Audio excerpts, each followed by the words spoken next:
우리가 살고 있는 대한민국은 과연 어떻게 세워졌으며 자유, 대한민국 이야기를 주제로 저는 인간 사회나 갈등이 없었어요.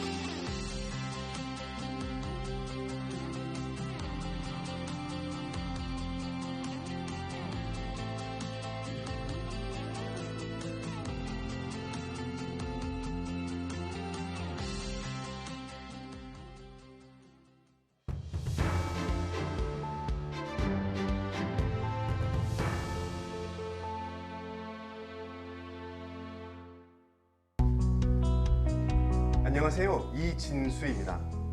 법률방송에서는 서울대 경제학부 교수로 정년 퇴임하시고 현재 이승만 학당의 교장으로 계시는 이영훈 교장 선생님 모시고 자유, 대한민국 이야기를 주제로 시리즈를 준비했습니다. 우리가 살고 있는 대한민국은 과연 어떻게 세워졌으며 앞으로 어떤 방향을 향해 가고 있을까요? 그리고 그 속에서 살고 있는 우리는 얼마나 행복하고 어떻게 살아가야 할까요? 오늘 이 자리에 이승만 학당의 이영훈 교수님을 모셨습니다. 교수님 안녕하세요.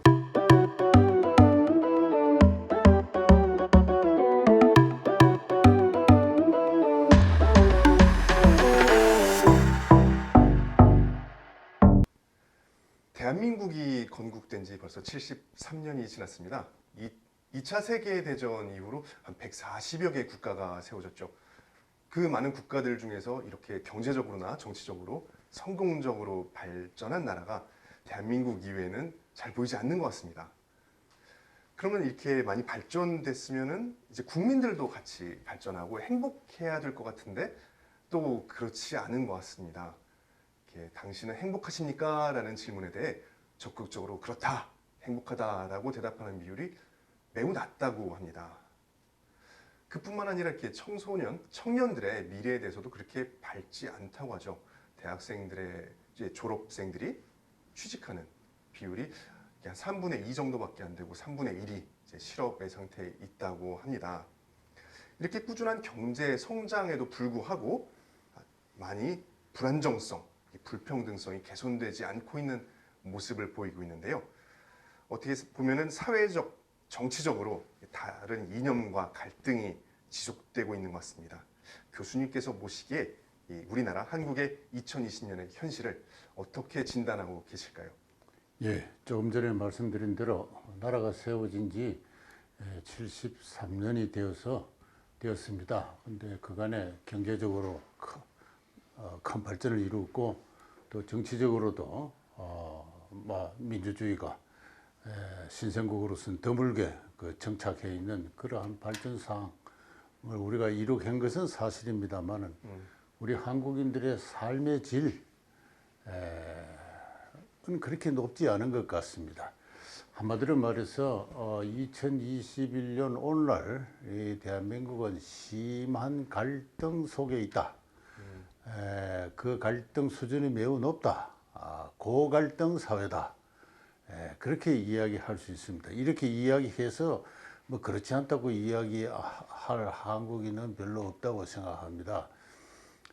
제가 지난 2014년에 한국형 시장경제 체제라는 책을 하나 편집을 하면서 우리 한국의 경제를 특질 지우는 그 사회 문화적 특질까지도 함께 살펴봤는데요.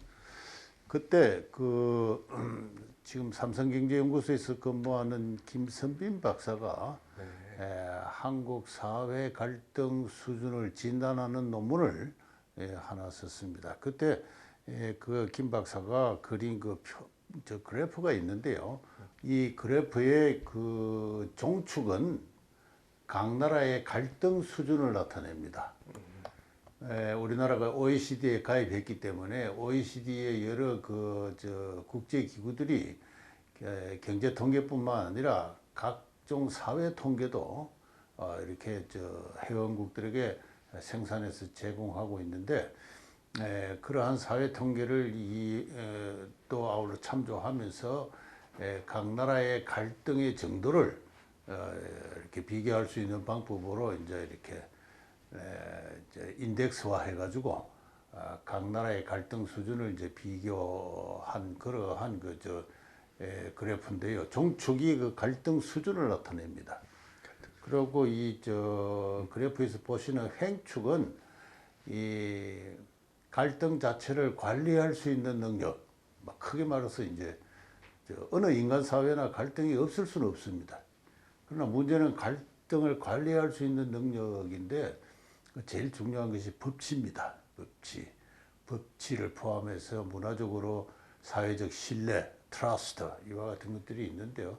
또 그런 것을 또 이렇게 지수화해서 각 나라의 점수를 매겨가지고 각 나라의 갈등 수준과 갈등 조정 관리 능력을 이렇게 분포한 그래프죠. 이 그래프가 뭐 여러 가지로 많은 문제점을 안고는 있습니다만, 그러나 나라별 국제적으로 그 각 나라의 갈등 상황을 비교하는데 아주 그 유용한 여러 가지 시사점을 제공하고 있는데요. 한국은 갈등 수준이 매우 높고 갈등 관리 능력이 낮은 그 그룹에 속하고 있습니다.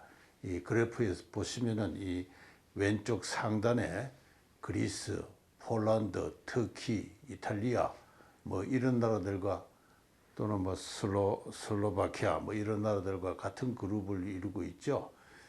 세계에서 제일 살기 좋다는 이 노르딕 국가들, 뭐 덴마크, 스웨덴, 노르웨이, 핀란드 이런 나라들은 저 맨 오른쪽 아랫단에 갈등 수준도 낮고 갈등 관리 능력도 높습니다.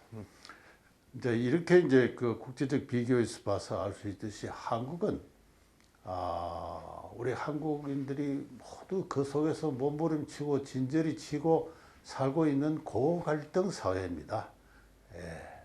그래서 경제 발전에도 불구하고 삶의 질은 그렇게 높은 수준이 아니다. 그 점은 어느 정도 확실하게 이야기할 수 있습니다.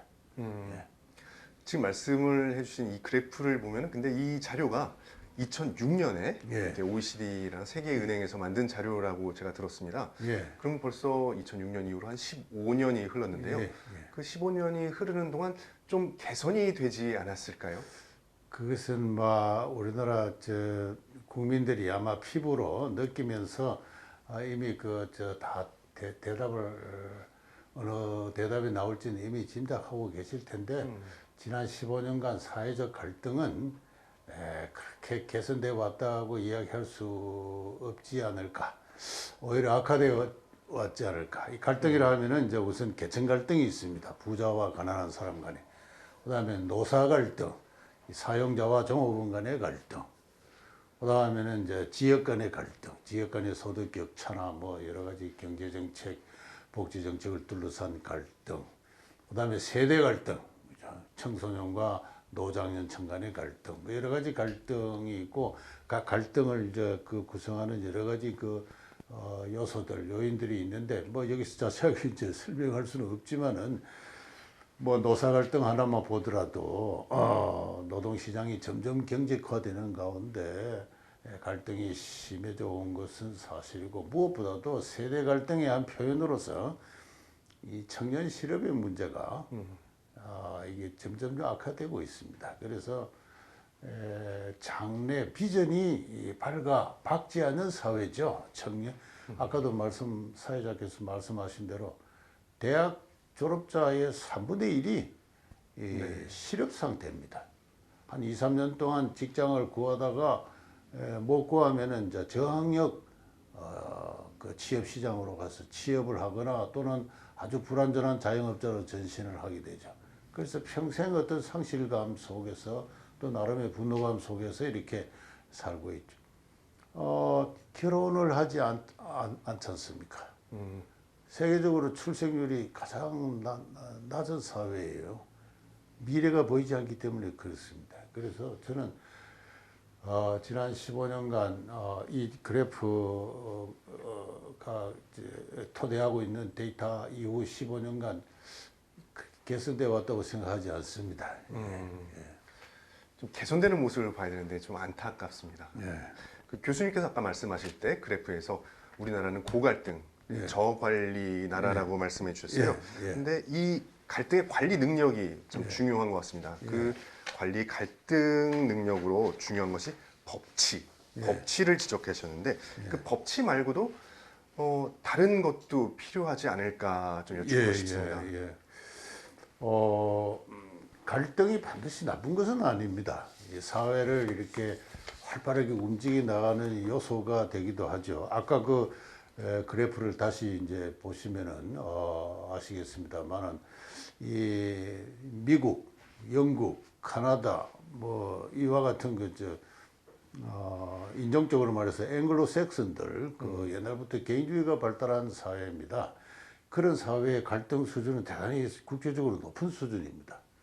높은 수준인데 그러나 중요한 혁신은 다 이 안에서 발생을 하고 있죠. 그래서 갈등이라는 것은 반드시 나쁜 것만은 아닌데 그러나 발생하는 갈등을 조정할 수 있어야 됩니다. 관리할 수 있어야 되는데 바로 이들 나라는 동시에 굉장히 법치가 엄격하게 발달돼 있고 해서 그 갈등 자체를 오히려 생산적 어떤 그 혁신의 자극으로 이렇게 받아들이고 있는 그런 모습을 볼 수가 있습니다만, 그래서 이 갈등을 관리하는 것 가운데 가장 중요한 것은 법치입니다. 그러나 우리 한국 사회에서 법치가 확립되어 있지 않은 것은 뭐 제가 구체적인 예를 들지 않아도 모든 사람들이 다 주변에서 좀 느끼면서 체험하면서 살고 있는 이제 아직 그 인권에 대한 개념이 확립되어 있지 않고 또 법의 잣대가 상황에 따라서 너무 굽었다 폈다 하는 이제 그런 측면도 있지만은 그것보다도 또 하나의 갈등 관리의 그 사회적 능력으로서 중요한 것이 신뢰입니다. 신뢰. 예를 들어서 어떤 두 사람이 약속을 했다, 계약을 했다 했을 때 서로 속임수 없이 최선의 선의를 갖고 계약을 해도 사고가 생기기 마련입니다. 그는 경제학에서 이야기하는 정보의 불안전성 때문에 그렇죠. 그러고 미래가 예측할 수 없는 것이기 때문에 예측할 수 없는 요인이 환경이 발생을 하고 또 서로 갖고 있는 정보가 불안해서 갈등이 생기기 마련입니다. 이때 두 사람의 관계가 서로 신뢰하는 관계라면은 그 생기는 어떤 갈등으로 인한 비용을 서로 공유하거나 뭐 여러 가지 다양한 방법으로 그것을 이렇게 해결할 수가 있습니다. 그러나 서로 신뢰하지 못할 때는 다툼이 발생을 하고 법정으로까지 가게 되는 것이죠. 그래서 계약 집행이 안 되는 겁니다. 빨리 집행을 해야 이게 뭐 자본도 회수하고 과실도 생기고 한데 그렇게 계약이 집행이 안 되는 것이죠. 그래서 그런 의미에서 신뢰가 대단히 중요합니다. 근데 그와 관련해서는 미국의 미시간 대학의 잉글하트 교수라는 분과 독일의 로이 파나라는 대학의 벨젤이라는 교수가 1981년부터 5년 단위로 이 세계 각 국가 한 50여, 많게는 한 70여 국가에 한 1,000명, 2,000명씩을 이렇게 샘플을 해서 그들의 그 가치관을 조사한 조사가 이루어져 왔습니다. 그 조사 항목 가운데 보통 다른 사람들을 믿을 수 있는가라는 그러한 질문이 있습니다. 그래서 서로 잘 모르는 사이라도 그저 믿을 수 있습니까?라는 그런 질문에 그런 질문을 대답을 토대로 해서 세계 신뢰 지수, 신뢰도라는 세계 지도를 그린 게 있습니다. 아마 그게 아마 지금 그래프로 좀 제시되고 있을 텐데요. 그것을 보면은 우리 한국은 저신뢰 사회입니다. 저신뢰 사회이기 때문에 갈등이 오히려 높은 채 관리가 안 되는 그 원인, 그 바탕이 되는 것이죠. 네, 이 지도가 되게 좀 흥미로운 지도인 것 같습니다. 가장 높은 신뢰가 아까 말씀하신 북부의 노르웨이, 노르웨이가 가장 높게 나오고 그 다음이 스웨덴, 중국 이렇게 나옵니다.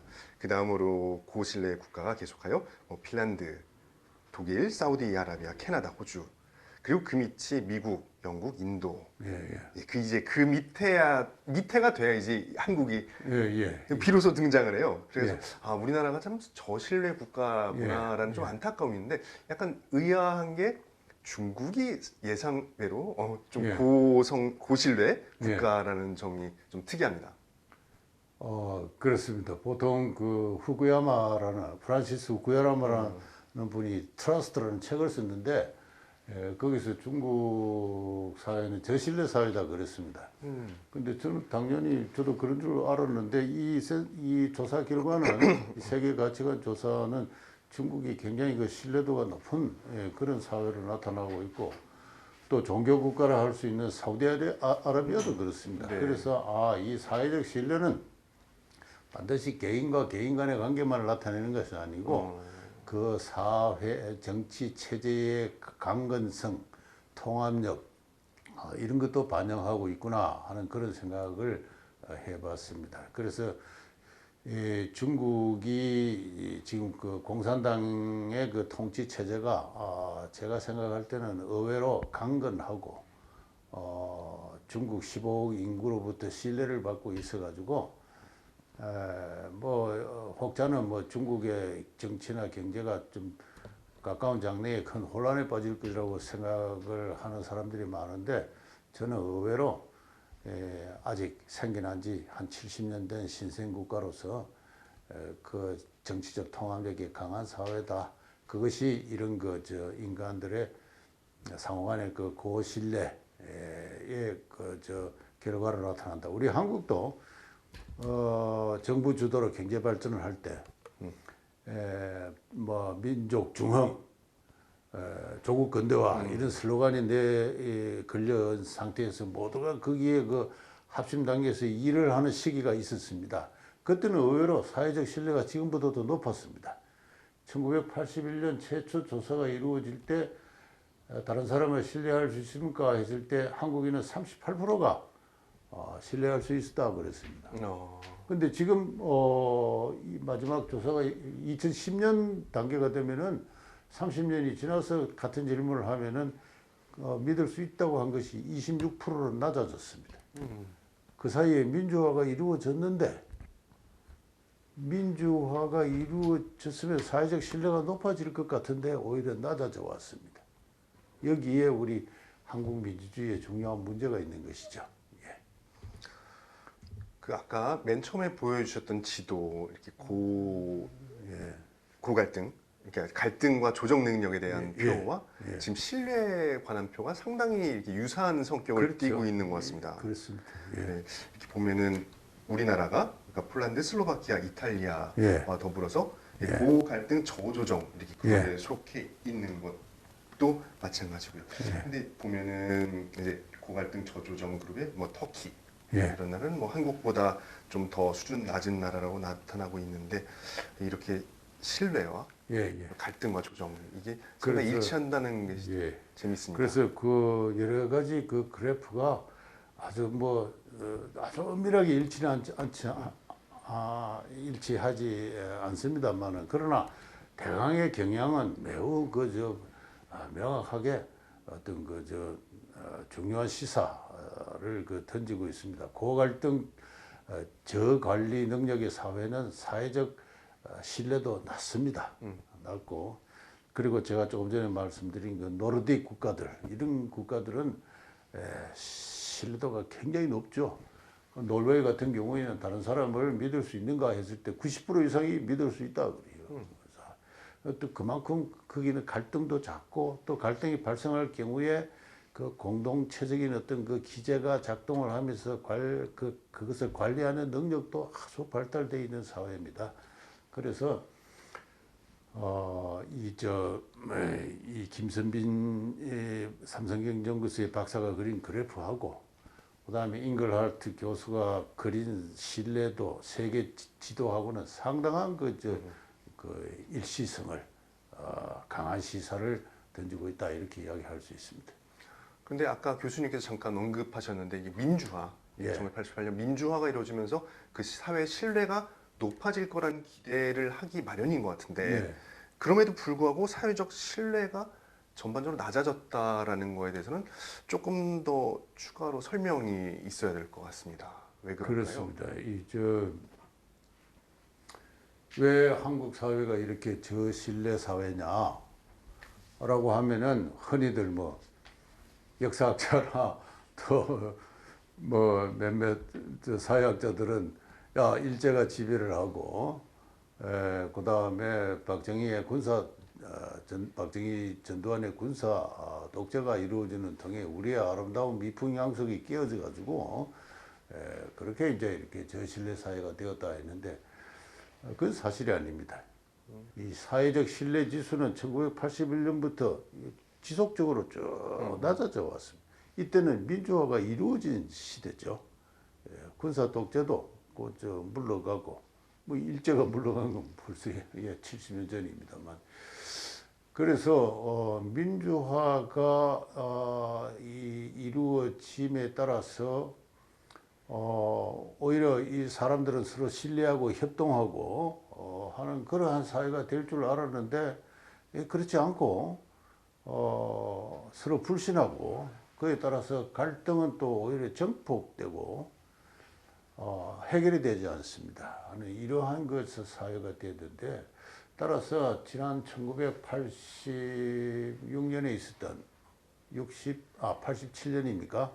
그 60항쟁 그리고 88년부터 이루어진 지금까지 제6공화국 제 몇 차 헌법 개정입니까? 오늘날의 헌법과 같은 그 헌법 개정이 이루어지고 지금까지 쭉 30년간 30 몇 년입니까? 35년간 이렇게 지내왔는데 그 사이에 우리가 이룩한 민주화란 건 뭐냐 하면 저는 제도 수준에 그치다. 법과 제도 수준에 그치는 형식적 민주화였다라고 생각을 합니다. 다 알다시피 그 60항쟁이란 것은 대통령 직선제를 쟁취하는 우리 한국인들의 민주주의 투쟁이었죠. 대통령 직선제가 부정되는 게 이제 1972년에 박정희 대통령의 10월 유신. 그때 이후 이제 15년간 대통령 간선제가 이제 이렇게 시행되어 왔고 그것이 이제 박정희 전두환 군사 독재의 상징으로 이렇게 여겨져 왔습니다. 따라서 대통령 직선제를 쟁취하기 위한 정치적 투쟁이 우리가 이룩한 저희 60항쟁과 그 결과인 그 민주화의 내용이죠. 그러나 대통령 직선제 쟁취가 민주화의 전부는 아니죠. 극히 일부분이고 문제는 민주주의 자체를 정신적으로 지지하는 그 문화적인 토대, 정신문화의 토대에 있어서 어떤 그 볼만한 개선이 있었느냐 하면은 저는 오히려 그렇지 못하고 조금 전에 말씀드린 대로 갈등이 증폭되고 신뢰 수준이 하락하는 이러한 어떤 지난 30년간의 역사적 추이였다 그렇게 이야기를 할 수가 있습니다. 그래서 제도와 문화 간에 큰 어떤 틈이 간격이 있다 그렇게 생각을 합니다. 예. 네, 그럼 교수님 말씀을 한번 요약해 보면은 우리나라는 고갈등과 저조정의 사회이다. 그리고 법치주의가 아직 확립되어 있지 못하고 문화적으로는 사회적 신뢰 수준이 낮은 나라이다라고 말씀을 해주셨어요. 또 지난 30년간 사회적 신뢰가 오히려 낮아지는 추세에 있고 이 법과 제도로 민주주의가 실행은 되지만 이제 그것을 내면적으로 뒷받침하는 문화적 가치가 아직 미숙해서 제도와 문화 사이의 갭이 그 차이가 해소되지 않고 있다고 말씀을 해주셨습니다. 오늘 대담의 제목이 그 갈등과 위기의 시대라고 하셨어요. 여기서 위기는 무엇을 의미하는 걸까요? 그러니까 이런 고갈등 저관리의 상태가 이렇게 장기화하면은 또는 만성화하면은 저는 언젠가는 그 위기가 온다고 생각합니다.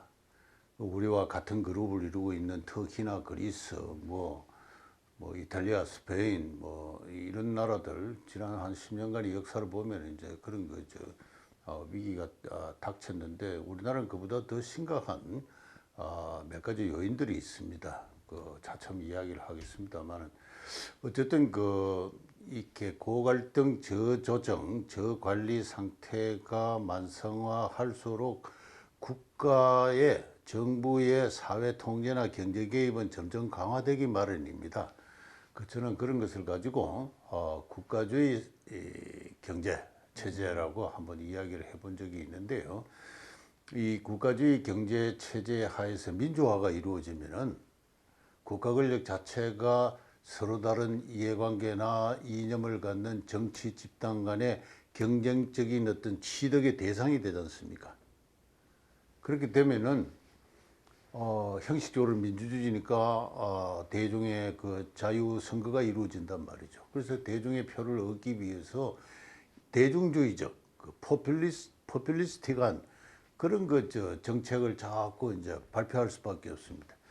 어느 그 두 경쟁하는 정당이 한쪽 정당에서 포퓰리스틱한 방향으로 정책을 개발하면은 다른 정당은 가만히 있을 수가 없죠. 왜냐하면 대중은 몇 10년, 20년을 생각하는 것보다도 우선 당장 자기의 호주머니를 생각하는 경향이 아주 강합니다.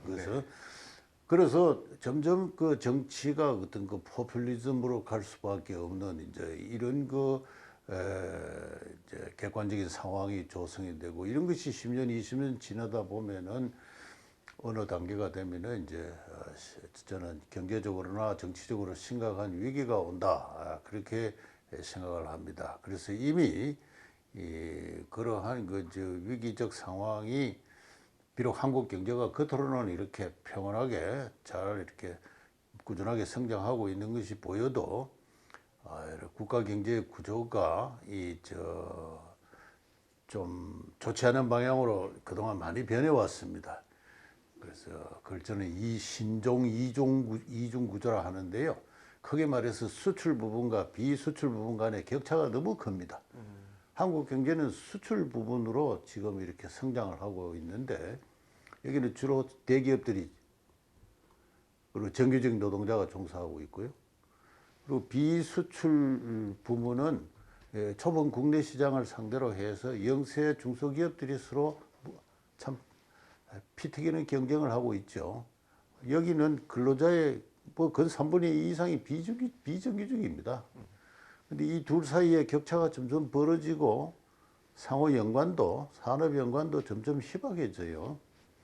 이제 이러한 국가 경제가 좋지 못한 방향으로 이렇게 악성화해 온 게 벌써 30년인데 그로 인해서 여러 가지 이제 많은 갈등들, 경제, 사회 갈등이 발생하고 있고 정치는 점점 포퓰리즘으로 이제 흐르고 있습니다. 그래서 이 문제를 가까운 시일 내에 참 근본적으로 이거 개선하지 않는 한 위기는 저는 불가피하고 그럴 수밖에 없는 또 국제 정치적, 국제 환경 요인도 또 다른 나라에 비해서 특별히 강하다. 저는 그렇게 생각하고 있습니다. 예. 교수님께서 방금 한국 사회와 경제가 국가주의적 성향을 띈다라고 예. 말씀을 해주셨어요. 근데 이 국가주의적인 나라를 보면 이제 사회 갈등의 수준이 높고 이 법치와 신뢰 수준이 낮기 때문이다라는 설명만으로는 좀 충분하지 않은 것 같은데요. 지금 우리나라를 보면은 이제 건국 이래로부터 정치적 갈등이 심해졌고 지금 최근에도 보면은 그것이 매우 크다는 것을 느낄 수 있습니다. 예. 그래서 별도로 고려할 요인이 있을 것 같은데요. 예. 제가 아까 소개드린 그 그래프는 OECD의 여러 국제 기구들이 생산한 사회 통계를 바탕으로 해서 그려진 것인데 그 OECD의 국제 기구들이 서로 비교할 수 없는 통계를 생산할 수 없는 한국 고유만의 갈등이 있습니다. 그리스도 없고 뭐 터키도 없고 뭐 다른 나라에도 없는 그게 뭐냐 하면은 역사 갈등, 또 이념 갈등, 그죠? 그다음에 국가 정체성이 아직 여전히 확립되어 있지 않고 그리고 이제 세계 제2의 슈퍼파워로 성장하는 중국과 이제 맞닿아 있고 소위 문명권 간의 경계에 위치해 있죠. 뭐 여러 가지 그 요인들이 있습니다. 있어서 그런 요인들에 의해서 한국의 정치 갈등은 다른 어느 나라보다 심하다고 생각합니다. 저 효순 미순 사태 때, 그죠? 그다음에 광우병 파동 때, 그다음에 박근혜 대통령 탄핵 때, 그 광화문에 수십만 명의 인파가 모였지 않습니까? 저는 이런 현상은 다른 세계 어느 나라도 없다고 생각합니다. 뭐 제가 아는 범위 내에서는 아마 예를 찾기가 좀 힘들다고 생각하고 있습니다. 그만큼 한국은 이 국제적 그 비교 통계로서 잡아낼 수 없는 많은 갈등 요인들을 안고 있고, 한마디로 말해서 저는 그걸 역사 갈등, 그리고 뭐 이념 갈등이라고 할 수 있습니다만, 이외의 사회적 저신뢰로 인해서 발생하는 횡령, 무고, 뭐 사기 등 이와 같은 사법 갈등, 이것도 조금 전에 제시된 그 그래프 속에 들어가 있지 않습니다. 이 국제적으로 비교하기가 좀 어려워서 이런 걸 포함시키면은 한국 사회의 갈등은 매우 위험한 수준에 도달해 있고, 제 주관적인 감각인지 몰라도 그에 따라서 정치가 포퓰리스트화하는 경향은 이미 너무나 현저한 가운데, 이 포퓰리즘이 더 진행되면 이제 인민주의로 갑니다. 개인의 대규모 재산이나 대규모 기업이나 또는 주요 산업, 금융 등을 또 국유화하는 이와 같은 벌써 그와 같은 이제 공약들이 저는 이제 이번 대선을 점에서 벌써 이제 나오고 있는 그런 목소리도 들리는데요. 그래서 참 너무 걱정하는지 몰라도 저는 그러한 위기감을 떨칠 수가 없습니다. 예. 이렇게 사회 갈등이 고조되면서 이렇게 포퓰리즘 정치가 많이 만연하게 되고, 또 인민주의에 대해서 우려해 주시는 말씀을 해 주셨습니다. 이렇게 인민주의라고 하면서 이렇게 많은 기업들을 국유화해 버리고 그런 경제 체제. 이게 2차 세계 대전 후 많은 나라들이 그렇게 했다가 실패한 경험이 있죠. 우리나라도 그런 길을 가서는 안 될 것 같지만, 근데 많은 정치인들이 또 그 유혹을 떨쳐버리기도 힘든 것이 사실이고 또 걱정이 됩니다. 이제 그 배경으로 민주주의 형식과 내용, 그리고 제도와 문화 사이에 이렇게 많은 간격이 있다라고 지적을 해주셨는데요.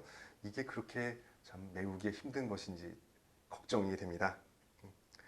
자유민주주의와 시장 경제를 밑바닥에서 지지하는 가치, 그 정신 문화의 본질이 무엇인지, 또 한국적 특질은 무엇인지에 대해서 다음 시간에 또 교수님의 생각을 들어보도록 하겠습니다. 이렇게 오늘 법률방송에서 이영훈 교수님을 모시고 대한민국 이야기의 첫 번째 시간을 가져봤습니다. 교수님 자리해 주셔서 감사합니다. 네, 감사합니다.